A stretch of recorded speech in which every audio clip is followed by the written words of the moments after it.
Hello from Delmarva. Welcome back to Shorebilly Farmer.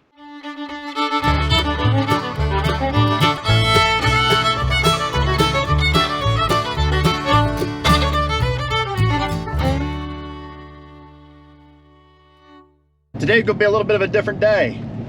It's actually snowing here on the eastern shore of Maryland. We were going to do some work in the shop. However, an opportunity presented itself a while ago to kind of team up and host some gun training for an individual company, private owned company, to use the land and the space that I have available to train people in the proper use and safety of firearms. They had an all-women's course, and my wife took that course and really liked it, and we just kind of became friends with the instructor, trainer, owner of the company. And now for the last 3 years, we've been hosting them on our property. From time to time, they do training all over the tri-state area to include the District of Columbia. So we're going to talk briefly about that. Be a multi-day episode. Whoop, whoop. 3,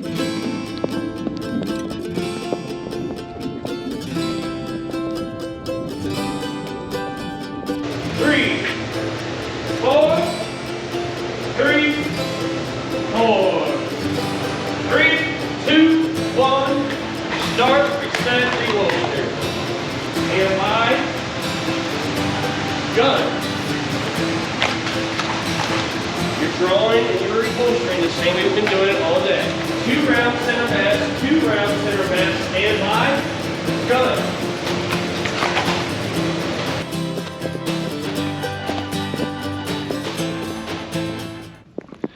I invited these people out here to shoot the snowflakes.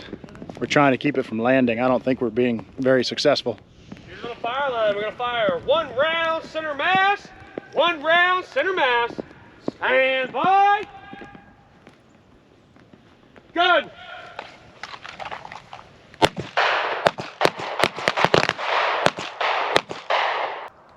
Gun.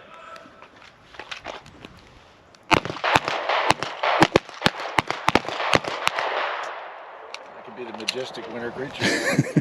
We're with Ryan Gass with PTP, and that stands for Professional Trombone Players. Anyway, I'm with Ryan Gass with PTP Gun. Go ahead, Ryan, tell people. So I'm Ryan Gass. I'm the owner and lead instructor for PTPgun.com. PTP stands for Practical Training Professionals. We do the basic handgun course and the concealed carry courses for Maryland. We also do concealed carry training for DC, Virginia, Florida, Utah, and Arizona, and Delaware as well. So when you give a training course or a seminar, I mean, do we walk away, we're SEAL Team 6 riflemen, I mean, we're snipers? No, I'm not. Mile-long shots? No, I gotta always tell people, like, I'm not gonna make you John Wick. You know, I'm not making you a special operator, but it does give you the tools necessary to be able to safely and effectively use your firearm, be able to carry that, and be able to apply for your concealed carry license here.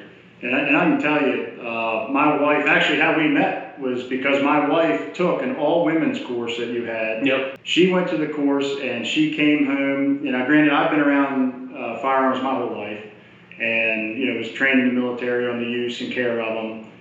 She had been around them but never really was proficient with them. And I can tell you I saw a huge difference in her proficiency in firearm, not only safety but the use, handle, and care of it when she came home from that class.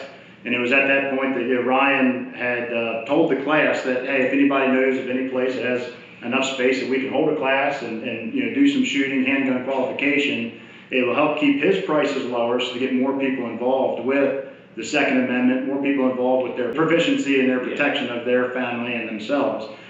1, 2, 3, 4. Restart, reset, reholster. You know, Katie had put us in touch, and then we've been coming out here 3 years now? Yeah, it's probably 3 years now we've been coming out here. We market this as the Ocean City area. But yeah, we've done carbine classes out here, we've done basic handgun classes out here, we've done concealed carry several times. So yeah. Carbine classes? Yeah, we did AR-15 classes back, I think when we did that was about 2 years ago. Oh, AR-15 classes? Yeah, AR-15. Okay, you call it carbine classes. Yeah. I'm thinking like we're doing woodwork. No, carbine. Oh, yeah. Carbine classes. Yeah. Carbine. That's my accent from the other side of the He's a Southern Maryland guy. They got it. We're gonna put subtitles in here for you guys. Yeah, probably. Yeah, that we need some 10-ounce Bud Lights. I was actually getting excited. I was like, we could whittle in duck decoys or something. I was like, no, you did that. A lot of you guys might be wondering why it is that, on a farming channel that's dedicated, to basically farming, first generation farmer, why we're having this discussion now about the Second Amendment or the training thereof. This is something that a lot of farms do across our nation. We have the space to do it. We'd like to use it constructively. It's just sitting here. It needs to be utilized. So, it's not like I'm the only one that does this throughout the whole country. There's a lot of places to do it. As a matter of fact, I think you were on a farm in Salisbury at the time you taught at that all-women's class. Yeah, it was actually at a horse farm. But yeah, it's definitely been a big help having this property accessible to us. That one, this one, all the ones we use because like you said, we don't have to, with this, we don't have to, go to an indoor range or even an outdoor range and pay these big fees to be able to have the range blocked off just for us.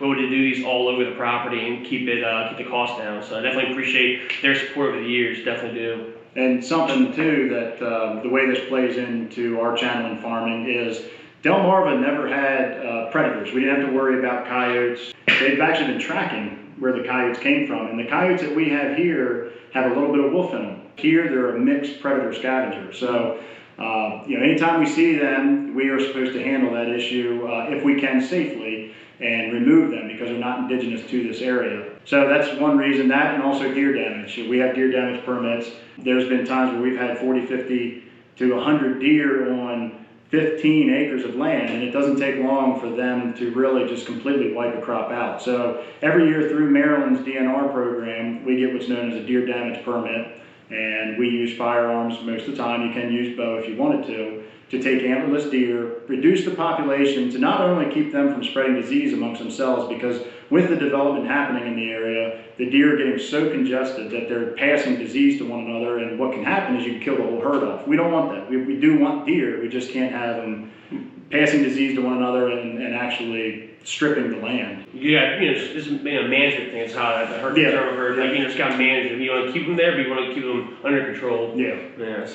So anyway, just Ryan Gass, look him up. PTPgun.com. PTPgun.com says it right there on the shirt. Yep. Good man, very easy to take his course and understand. He comes at it with a very practical approach, just like in the name. So like I said, my wife, not very proficient at firearms going in. She wasn't John Wick when she came out, but I felt safe around her when she was handling a firearm. So you didn't feel safe before? No. I don't feel safe with a frying pan. Anything can beat a salt weapon. I don't feel safe with a frying pan.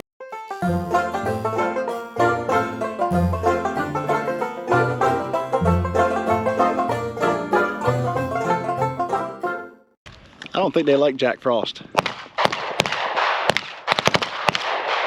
Gun! Pew, pew.